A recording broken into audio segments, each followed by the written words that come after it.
What I'd like to talk about is I'd like to present a profile of the patients that we see in the hospital I work in, Sנייder Children's Hospital. I run a clinic for children with dual diagnosis, as I said, and before I do that, I have to give you a little bit of background.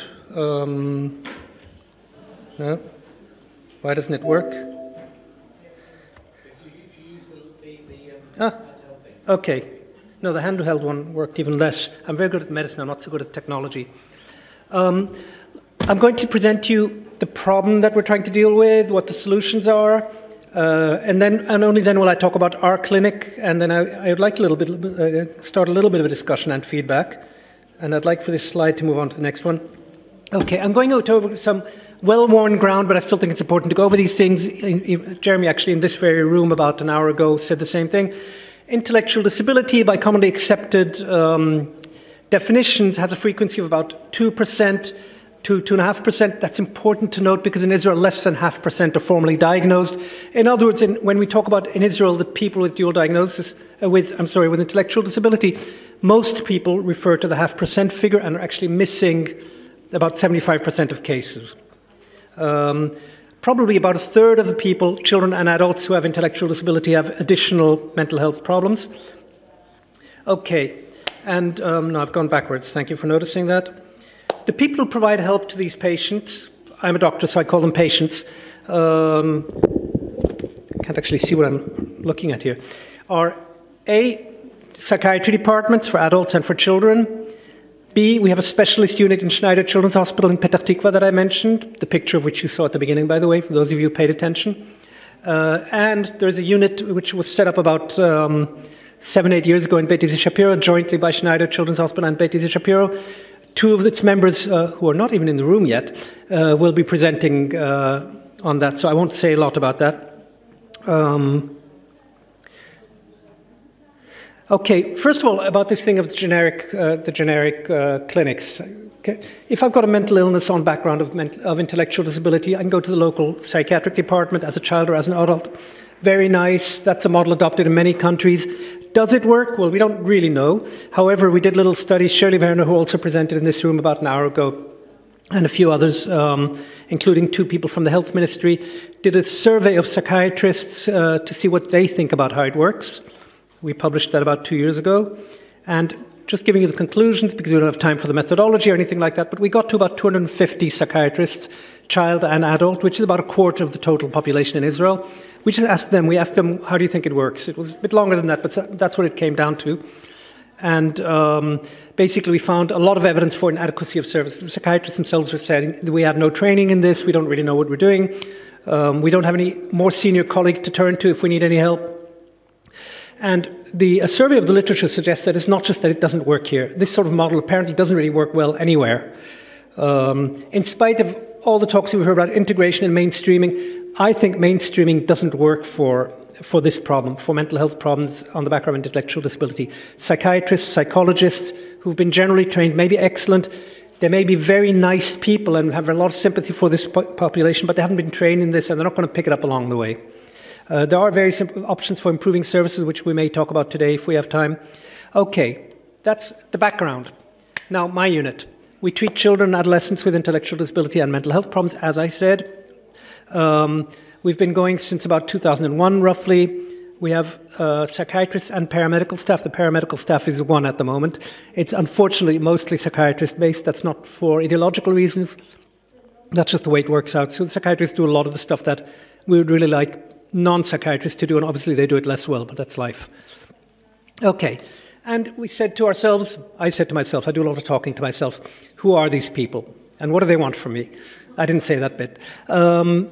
So we didn't actually have any statistics, so we got some statistics on who we're dealing with, and I want to present those to you. We also looked a little bit in a very rough kind of way of how much we're helping them, and a few hypotheses about what correlates with what.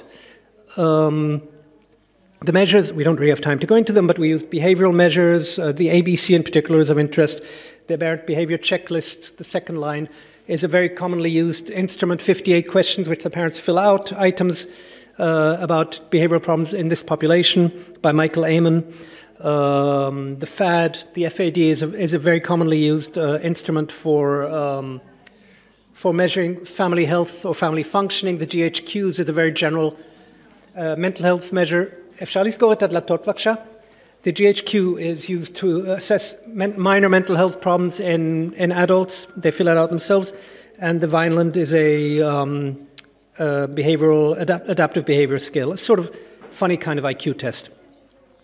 Okay, we performed, we did assessments with these various instruments at 0, in other words, when people came in at 4 months, 8 months, and 12 months, and then the research ended. And these are the presenting problems. We had over half of the group came with behavioral problems. These are the expressions that parents came with. Behavioral problems, violence, hyperactivity, that's about 60%. And the rest were all kinds of other complaints. We had and a profile of the patients who came. There was a high rate of physical disability. Now, this is not going to surprise anyone who has a little bit of experience in this kind of field.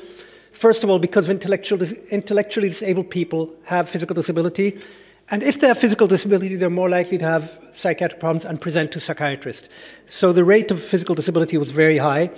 We have here, some people had more than one. In fact, if you count, those of us who are not mathematically impaired will see that this is more than 100%, because some people had, you could easily have CP and epilepsy and be blind. No problem. So anyway, physical disability was very, very common. What did they get before they came to us? Almost 80% got psychotropic medication. I'm not talking about historically, I'm talking about in the time before they came to us, running up to the time before they came to us.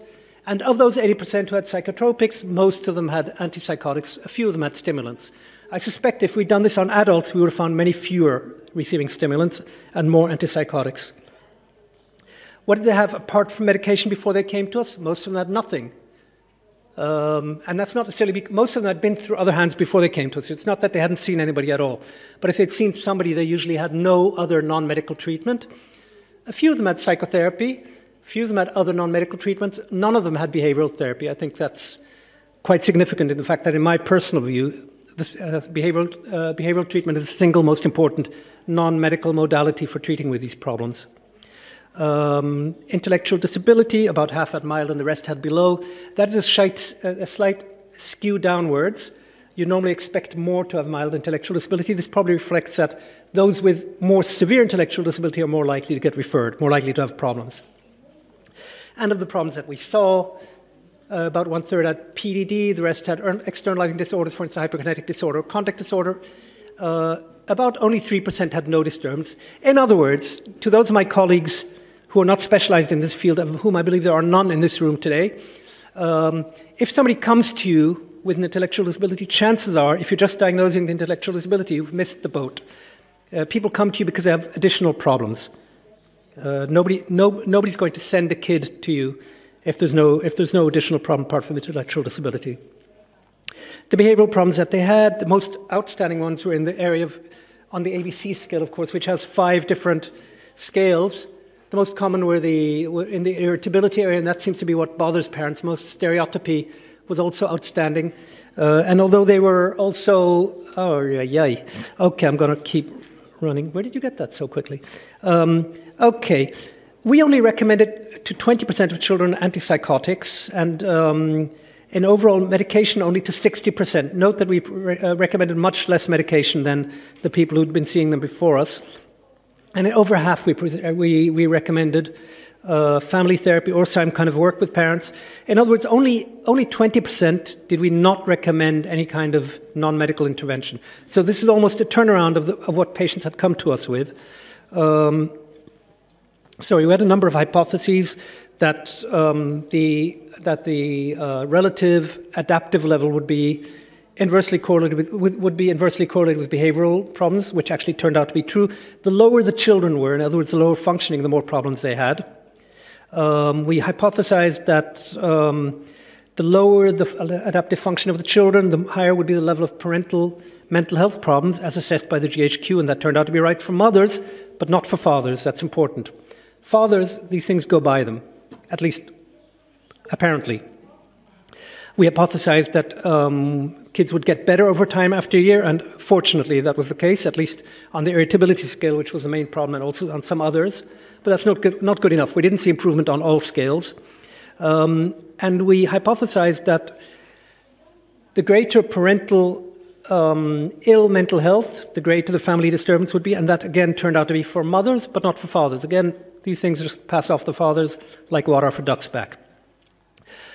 Thankfully, most patients were satisfied or very satisfied with the treatment they received, and so that's nice. Of course, we'd like to be 100%, but 80% is not bad. So to summarize, we had more single, I'm obviously summarizing some things I didn't have time to present. We had more single-parent families than one would expect. We had a high rate of physical disability. We had the main presenting problems were behavioral problems, violence, that kind of thing. Many patients, most patients had come with prior treatment of psychotropics, and very few had come with any other treatment than psychotropics. 2/3 of the cases had PDD. Most of the presenting problems were in the realms of irritability and stereotypy. Families functioned in the stressed range according to the FAD, the family measure that we used. We used less antipsychotics and more stimulants and more non-medical interventions than our predecessors.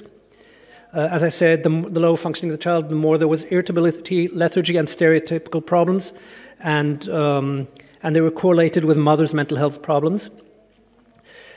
Perceived family functioning is correlated with maternal but not paternal mental health. Patients got better in the area of irritability over a year. Parents were reasonably satisfied. Limitations are plentiful, and I'm not going to dwell on them. Let's keep going. Tentative conclusions. This is a sicker than normal population in the physical sense. We used less psychotropics, less antipsychotics, more non-medical interventions. Keep an eye out for parental mental health. It's a problem. It may not be that obvious. It's certainly going to influence your treatment. Keep an eye on gaps between parental mental health and between parents' perception of family functioning, which can be very important in knowing whom to speak to and how you speak to them. And we need to find ways of improving things other than just the irritability. So to summarize the summary of the summary, dual diagnosis is common and poorly treated. Non-specialist psychiatrists need to keep in mind non-psychotropic modes of treatment. Specialist care can be helpful, is appreciated. As I said, we need to keep in mind parental mental health and family functioning and be nice to dogs and little children, most important. Thank you.